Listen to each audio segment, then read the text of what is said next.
Hey guys, I'm back with another video. Happy fall. I'm happy it's here. If you can't tell, my lip is really swollen. I have no idea why. I tried to make a video last night about light workers and indigos like I said I was going to on Instagram, but it didn't upload, so I figured might as well make a whole new video. This is my boyfriend. Say hi. Hello. So I'm gonna talk about like a ghost adventure we did.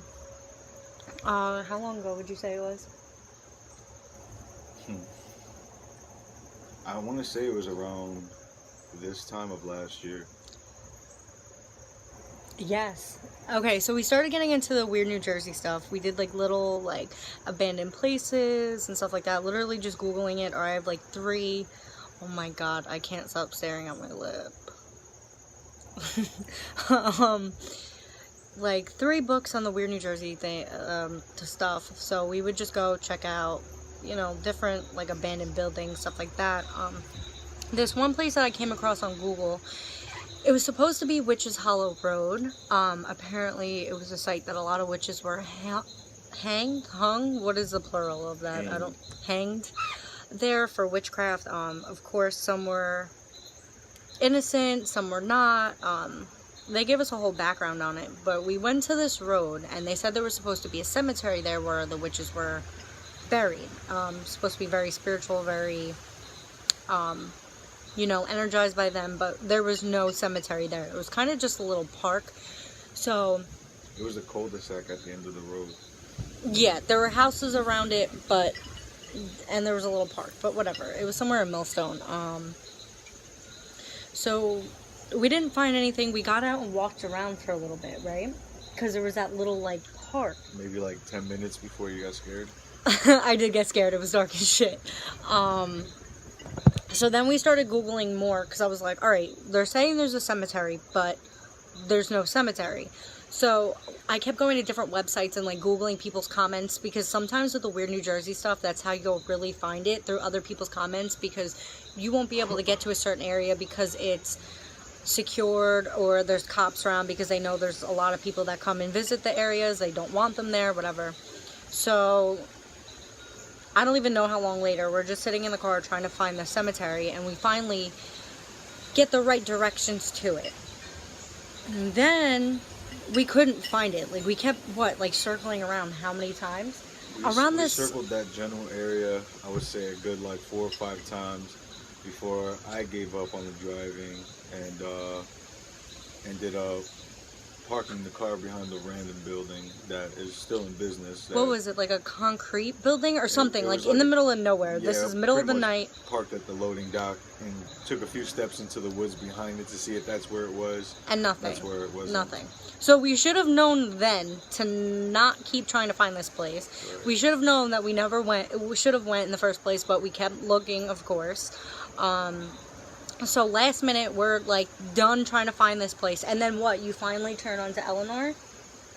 That's pretty much how it happened. Like yeah, when we were looking, found Eleanor Road, or no, I think we read about Eleanor Road in one of the comments. So that's when I googled that into my Apple Maps or whatever, my map app on my phone, and then we ended up on Eleanor Road. We found it, and then just drove up the road, and then we ended up at that cul-de-sac, and then that cul-de-sac of the road was where the cemetery was. Yeah, and were we with my brother?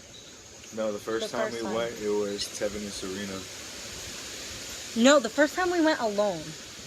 Completely alone. That night that we were looking for it, we were with my brother and his ex-girlfriend. Tevin the first time, I'm sure. No. Because he got sick, remember?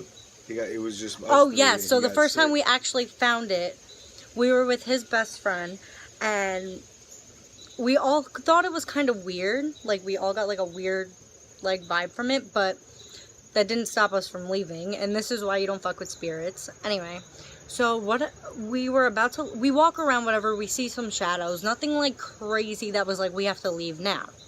We see some shadows. Nothing really besides that. What I thought was weird was that this cemetery is literally like, you go onto this road, it's like a dirt road, then there's a random what was it, yellow? A yellow house on the end. White. It was like an old white house on the right. You're talking about the haunted house on the right, right? Yeah. Apparently the story about this house is that if you pass by it at night, there's a light that's supposed to be like that comes on by itself, and then Sometimes, you see the family inside of the house like beating each other, like killing each other with hammers specifically. So we didn't see anything the first few times that we went, and our dumbasses kept going back to this place, trying to find more. We were just so intrigued by it that it was like almost as if something kept bringing us back there. Yeah, pretty much. In case to attach themselves to us, I don't know. Possibly, like something kept like telling us to go back, so we kept going back. And the first time we went with his friend, we walked around, whatever, got back in the car, and he ended up dropping his phone. Like, I don't think that wasn't the first time.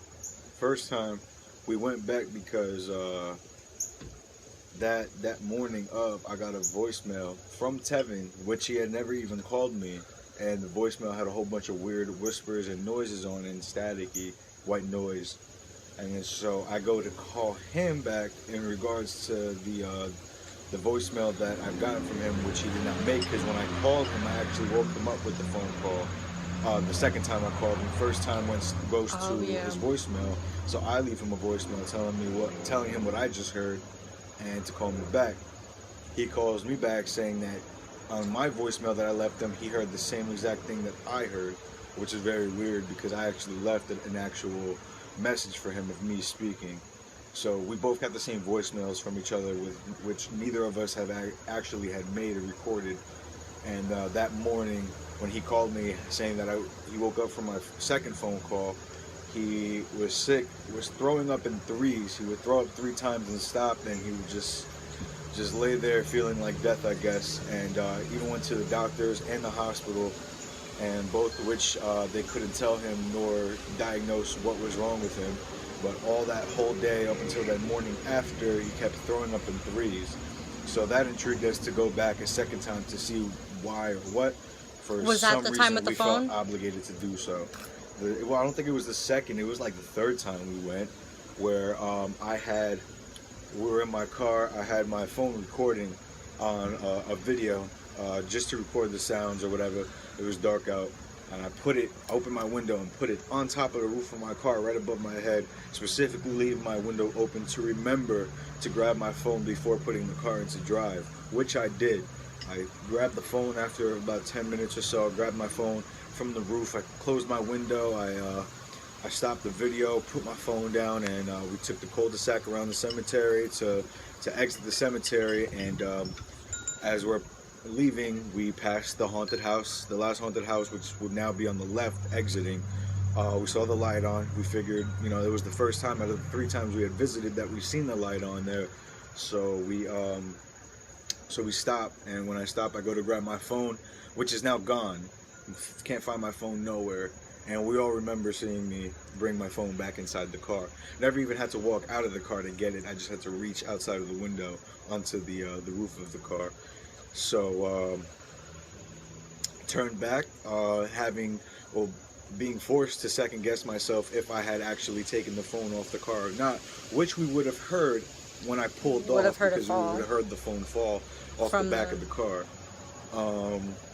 So it didn't make no sense. And I remember specifically having like 60-something% battery life left in my phone, and I don't overcharge my phone, so I know my battery's good. It doesn't normally drain quick like shitty iPhones do. I always take care of my phone. So we ended up turning back, and my boy Tevin in the back seat caught it on the concrete right before it turns into gravel to the cul-de-sac as we turned around. So he steps up the car, finds my phone on the ground, completely dead now, as if the energy in my phone was completely drained to no more battery life. And he had also found a working lighter. We are smokers, and so we picked up the lighter, or he had, and we retrieved what was my phone and the lighter. We turned back around, and that was that. And then is it weird that every time we talk about this, I feel weird like bringing it up? Like, I feel like we almost shouldn't be bringing it up, but it's just gonna be for the video, and I will never speak of this again. I only feel like that because because something did attach ourselves to us, which it did, and we'll get into that in 1 minute. So we get the phone that night that he was recording. We recorded ourselves walking up to the different gravestones, things like that, which what I was saying earlier was I found it weird that it was actually mixed religion. Like, usually the Jewish community has their own cemetery, and the Catholic has their own. Buddhist, everything. You could tell by the different symbols that were on the gravestones, which I thought was like really interesting too, and that's also another reason we kept going back. So we get his phone in the car charged. We watch the video, didn't hear nothing, whatever, bring it back home, watch it again, and we hear he's walking in front of me, I'm recording him with the phone. So I hear something, and in the video you clearly hear me say, what? Like, because I thought he was talking to me. He didn't say anything. What we heard was, what was it, like? So in the video, you can hear a huge difference between what was heard in the video and our actual voices whispering, which our voices were a lot more distinct and very easy to pick up on and to tell that there were human voices, and we can easily decipher, or anyone else that knows us can decipher that they were our voices. And in the video, while she's recording me walking up the graveyard, in the cul-de-sac, on the side of the cul-de-sac, there's more graves that go up a little tiny hill, and where as soon as I started walking on that part of the graveyard, on that part of the grass, there was no wind blowing at all, but the wind chimes on the tree further almost towards the wood lining, the woodwork, started just going crazy. And they didn't stop, I should say, moving around, hanging from the tree until we had stepped off that piece of land outside of that, on the other side of that cul-de-sac where it goes around the cemetery. And in that video, we hear, why are they here, or why are you here? And I think it was, why are you here? And you hear the voices very, very clearly. But like I said in the video, it wasn't you can tell either the of difference ours. from our whispers and the whispers that were heard in the and video. even his friend was nowhere near us, so there's no way we could have picked up on his voice. He actually stood in the car. So at this point, we hear something, so we're like, oh, we got some kind of connection, we need to go back. So this time we go back with his friend, my friend, and obviously the two of us. So we go, same thing, we hear noises, we see, again, more shadows, something was circling the car. My friend's very religious, so she's sitting in the car praying, like, she was like, we shouldn't have come here in the first place, blah, blah, blah, I sensed something really bad. So we're like, yeah, like, we're getting something, we're getting somewhere, our stupid asses. This is what happens when you don't know enough and you can't protect yourself enough. Even though we saged, even though we keep our tiger's eye, everything, sometimes it's not enough, sometimes they're too powerful. Oh yeah, me and him meditated in the field, too. Exactly, to open themselves and whatever else, which was a bad idea, and we'll tell you why. Yeah. So now this is like, what, the third, fourth, fifth time we're going back. We go back with my brother and his ex-girlfriend. Same thing, hear some shadows, hear whatever. We're like, okay, we're going to keep going with this. Now in this house, now we're intrigued by the house. It's for sale, so we're like, oh, you know what we're going to do? We're going to call, act like we're interested in buying the home so we can go check it out. We did look in the windows, whatever, didn't find anything too strange except for the fact that there was bricks in front of the door. And a bucket of stones. Like, gray stones. Yeah, in front of the door. I didn't see anything else really, just like an empty house. There was some furniture left in it, whatever, nothing crazy. So a few days go by, we don't go to the spot, whatever. But in that time, my brother's ex-girlfriend gets into a really bad car accident, gets some head trauma. She wakes up from the coma in the ambulance on the way to the hospital, ends up getting sent to Jersey Shore Medical. For those who don't know what Jersey Shore Medical is, it's a very serious hospital for very serious injuries and very intense care. And so that night was where her brother's ex, now at the time, was sent to that night. And that same exact night, in a completely different place, in my sister's house all the way in another town over, my baby nephew of 1 year old at the time was spontaneously rather, pushed down a flight of stairs while in his walker. Meanwhile, there was nobody around him, or I should say no one close enough to him for that to have happened. And that night, he got sent to the same Jersey Shore Medical Hospital as she did. So automatically that was a quick correlation that I was able to make, that it was both not for no reason and it had to do with what we were doing at the time. Yeah. And during that whole duration of the week, we had this high for this cemetery that we were intrigued by. So now flash forward to the day that we're supposed to go check out this house. We're in contact with the realtor, you know, setting up the dates, setting up the times. He's asking us a whole bunch of questions. We're acting like, you know, we're real, like, homeowners. Like, he didn't ask us for any type of credit, any type of anything. Yeah, he didn't ask which me for also nothing. made me feel like they wanted to, like, sell this house, like, no question. The guy first sounded very, very surprised that I even sounded somewhat interested in this house. So off the bat, obviously he wouldn't disclose certain information over the phone to make sure that we did get that meeting across. The weirdest part about it, though, is that we never ended up going there because on our way picking up my boy, Tevin, at the time, who was experiencing all these things with us due to the cemetery, I pull up in his driveway, and her brother decided to stay back home, so it was going to be us three going to check out this house. And so we get there. We get to his friend's house. We're sitting in the driveway waiting to go. So I'm already questioning. I'm like, oh, maybe we shouldn't go. Maybe we should, like, and we're both like, yeah, fuck it, let's just do it. We're questioning the entire time. Then my brother was sitting at my house playing video games. Grand Theft Auto.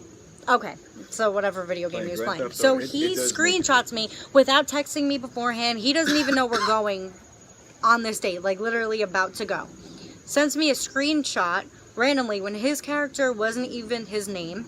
His character wasn't even killed in the game. Sends me a screenshot of saying his first name was killed. First and middle name? No, it wasn't his middle name. It was. It said Harold Joseph was killed. I don't remember. I just remember his first name. Whatever. That's what clicked into my head. And then I was like, hell no, we're not going. Like, we go to this house. We're going to set foot in this house, and something is going to really hurt us. Do I think it might have went to that degree? I don't know. But it was right then and there where I was like, no. We called the realtor. It was like, fuck it. Like, never mind. Call him. We just didn't go. I called him.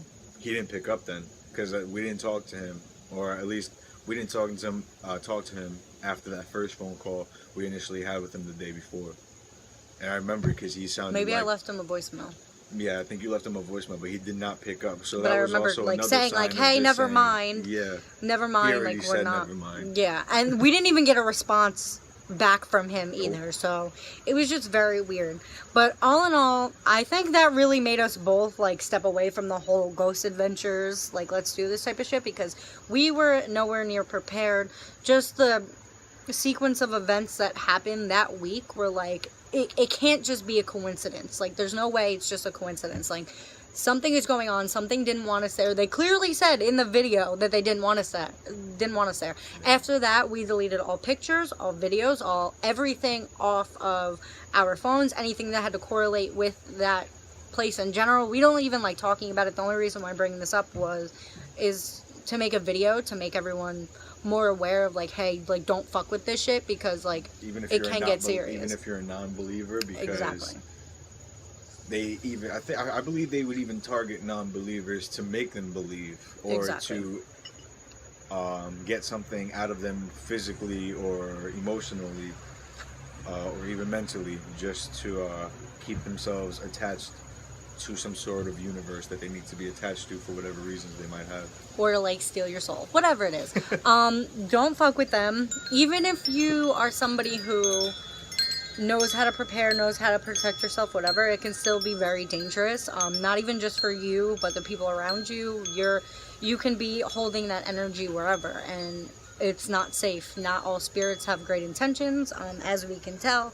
Some of them, just want your attention, want to be able to attach to you until they get what they want, which, again, could be anything. Apparently, Biggie, Eric, and Sarah went fishing back there, and they heard the screams of the witch that apparently you can hear. They did. If you look up the cemetery on the Weird New Jersey website, it actually had stated that every once in a while people have heard screams coming from out of the woods due to the apparent hanging that they did to the witch who started performing single witch. Black magic, right. So, aka, she's pissed off, and it was probably her. It was probably her. But anyway, so, like, and we have multiple eyewitness accounts. Like, we're not just crazy making this shit up in our heads. Like, it was me, him, his friend, my brother, his girlfriend. So that's 6 people right there that went and experienced something, and unfortunately for my brother's ex-girlfriend was hurt in the process. Again, could it just have been a weird coincidence that both those things happened in the same night before we were going to go back, after constantly getting, you know, signs and signals that spirits were there and possibly attached to us? Could have been a whole weird coincidence, but if you ask me, it's not. I did do a cleansing after that, saged everything, made sure we were protected, but nothing since that cancellation of going to see the house has happened since then. Like, something just didn't want us there, or wanted us there for the wrong reasons. But like I said, at the end of the day, just be careful, know what you're getting yourself into. Don't just, you know, get excited when you're experiencing something. You know, really try to sit back and think, well, is this good or bad? Can it potentially harm you? Just keep yourself protected. Stay away from the shit that doesn't want to be fucked with. And that's it. So, we also have a few other stories of ghost adventures. Maybe we'll keep this up, maybe not. Maybe I'll try to get, you know, the people who are involved to comment below, you know, in case we missed anything. But, if you guys want more ghost adventure videos, just let me know. And that's it, I think, right? Peace. Bye.